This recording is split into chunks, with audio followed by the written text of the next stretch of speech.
В настоящее время самый популярный контент — это видео, поэтому спрос на него возрос как в социальных сетях, так и вообще на каких-либо сайтах.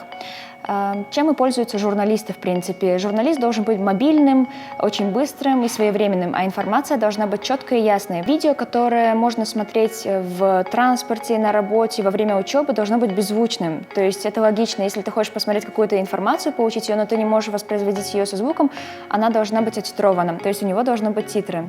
Такие видео называются caption видео, потому что, смотря данное видео, мы можем получить всю необходимую информацию, причем не используя звук. То есть там идет история, там у нас идет герой, при этом оттитрованы как история, так и его синхроны нашего героя. Перед тем, как журналист пойдет на съемку видео, он должен удостовериться, что его телефон заряжен, у него есть достаточно памяти, у него заряжен стабилизатор, установлены необходимые программы для съемки видео.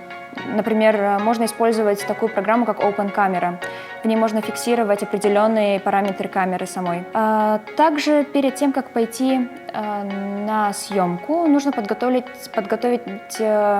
наброски вопросов и составить такой небольшой сценарий. То есть предварительно каждый человек знает, какую тему он будет снимать, и он должен знать, какие кадры ему нужны, какие вопросы нужно задавать и какую историю вытащить из этой темы.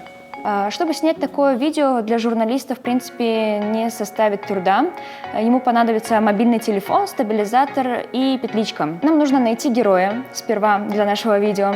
Герой должен быть яркий, герой должен быть запоминающийся и с такой историей, которая будет близка зрителям. То есть, если эти критерии присутствуют, то, в принципе, caption-видео может удастся. Caption-видео также должно быть коротким, лаконичным, внести в себе какую-то эмоцию. То есть, точнее, при просмотре данного видео у зрителя должны появиться какие-то эмоции. То ли грусть, то ли это будет радость, смех.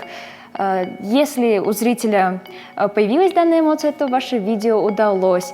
Если все эти моменты будут учтены, то, в принципе, журналист может сделать очень даже хорошее видео и на мобильный телефон. Поэтому дерзайте и успехов вам на съемках.